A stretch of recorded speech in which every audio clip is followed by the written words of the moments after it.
नमस्कार दोस्तों, कैसे हो आप सब लोग। आज मैं आपको एक प्रेरणादायक कहानी बताने जा रहा हूँ जो आपके दिल को छू लेगी और आपको जीवन में आगे बढ़ने के लिए प्रेरित करेगी। ये कहानी है एक छोटे से गांव में रहने वाली एक लड़की की जिसका नाम है आशा। गंगा किनारे बसा एक छोटा सा गांव था सूरजपुर, जहां सुबह गंगा की आरती और शाम को ढोल नगाड़ों की आवाजें गूंजती थीं। इसी गांव में आशा नाम की एक लड़की रहती थी। आशा का परिवार गरीब था। उसके पिता रामलाल एक किसान थे और माँ सीता घर संभालती थी। आशा दो छोटे भाइयों की बड़ी बहन थी और परिवार का भरण पोषण मुश्किल से ही हो पाता था। आशा पढ़ने में बहुत होशियार थी। गांव के छोटे से स्कूल में वह हमेशा प्रथम आती थी। उसकी आंखों में बड़े सपने थे, डॉक्टर बनने का सपना, अपने गांव के लोगों की सेवा करने का सपना। लेकिन आशा जानती थी कि उसका सपना आसान नहीं है। गरीबी उसके और उसके सपने के बीच एक बड़ी दीवार की तरह खड़ी थी। एक दिन गांव में एक डॉक्टर आए। वे एक स्वास्थ्य शिविर लगाने आए थे। आशा ने उन्हें मरीजों की देखभाल करते देखा, उनकी बातें सुन बड़ी ही और उनकी सेवा भावना से बहुत प्रभावित हुई। उस दिन आशा ने अपने सपने को और भी मजबूत कर लिया। उसने मन ही मन तय कर लिया कि वह डॉक्टर बनकर अपने गांव के लोगों का दुख दूर करेगी। लेकिन रास्ते में मुश्किलें कम नहीं थीं। रामलाल के पास इतने पैसे नहीं थे कि वे आशा को शहर भेजकर पढ़ा सके। गांव के लोगों का कहना था कि लड़की को पढ़ाकर क्या फायदा, आखिर तो उसे चूल्हा ही संभालना है। आशा की माँ भी कभी कभी चिंतित हो जाती थी। एक शाम आशा उदास होकर गंगा किनारे बैठी थी। सूरज डूब रहा था और गंगा का पानी सुनहरा दिख रहा था। तभी उसकी नजर एक बूढ़े आदमी पर पड़ी जो वहीं पास में बैठा था। उस बूढ़े आदमी का नाम था दादाजी।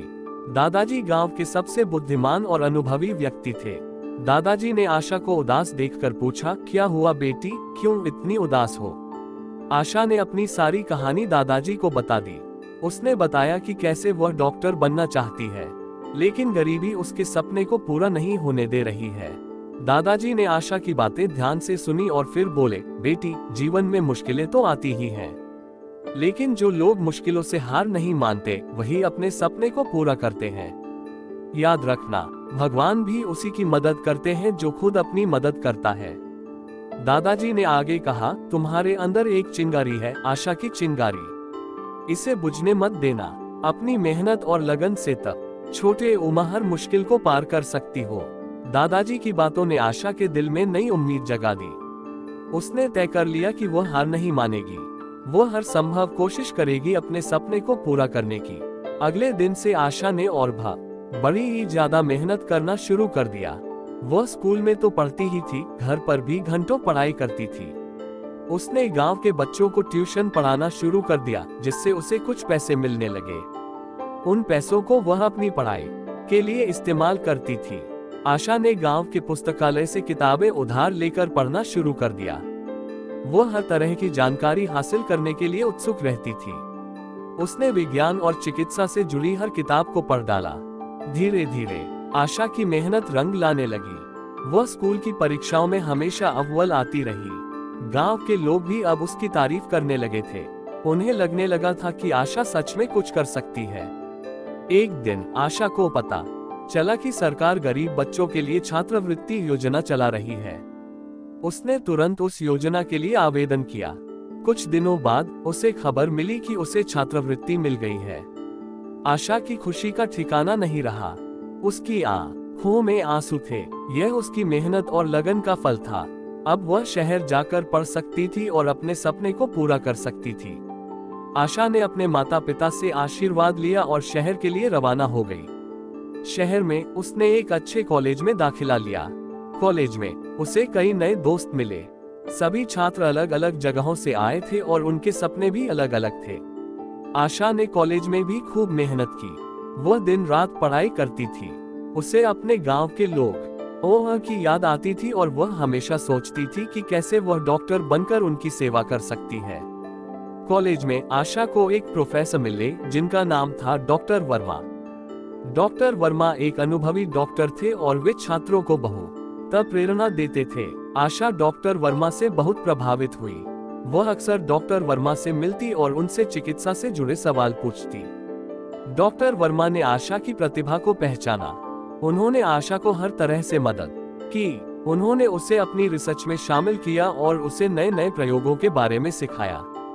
धीरे धीरे आशा एक अच्छी डॉक्टर बनने की राह पर आगे बढ़ने लगी।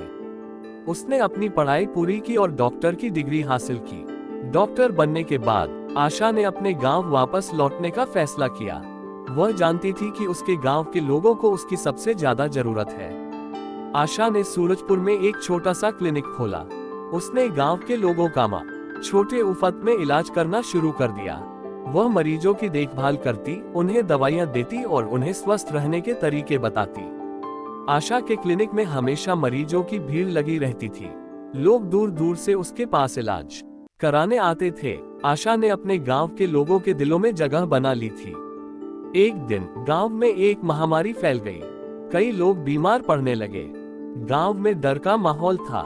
आशा ने बिना डरे मरीजों की सेवा करना शुरू कर दी। छोटी इलिया, उसने दिन रात मेहनत की और मरीजों को बचाने की कोशिश की। आशा की मेहनत रंग लाए। धीरे धीरे महामारी कम होने लगी और लोग स्वस्थ होने लगे। गांव के लोगों ने आशा को भगवान का रूप माना। आशा ने अपने गांव में स्वास्थ्य सेवाओं को बेहतर बनाने के लिए कई काम किए। उसने गांव में एक अस्पताल बनवाया और वहां आधुनिक चिकित्सा उपकरण लगवाए।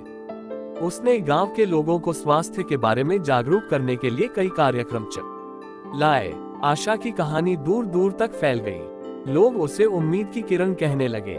आशा ने साबित कर दिया कि अगर मन में सच्ची लगन हो तो गरीबी भी सपने को पूरा करने से नहीं रोक सकती। आशा आज भी अपने गांव में लोगों का बड़ी ही सेवा कर रही है। उसने अपने सपने को पूरा कर लिया है और वह दूसरों को भी अपने सपने को पूरा करने के लिए प्रेरित कर रही है।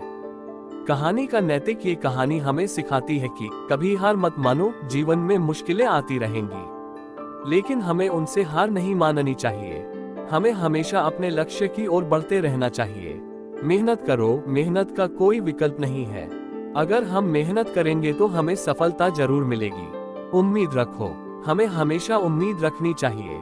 अगर हम उम्मीद रखेंगे तो हमें सफलता जरूर मिलेगी। दूसरों की मदद करो, हमें हमेशा दूसरों की मदद करनी चाहिए। दूसरों की मदद करने से हमें खुशी मिलती है और हम समाज में सकारात्मक बदलाव ला सकते हैं। अगर आपको ये कहानी अच्छी लगे तो कृपया लाइक, शेयर और सब्सक्राइब जरूर करना।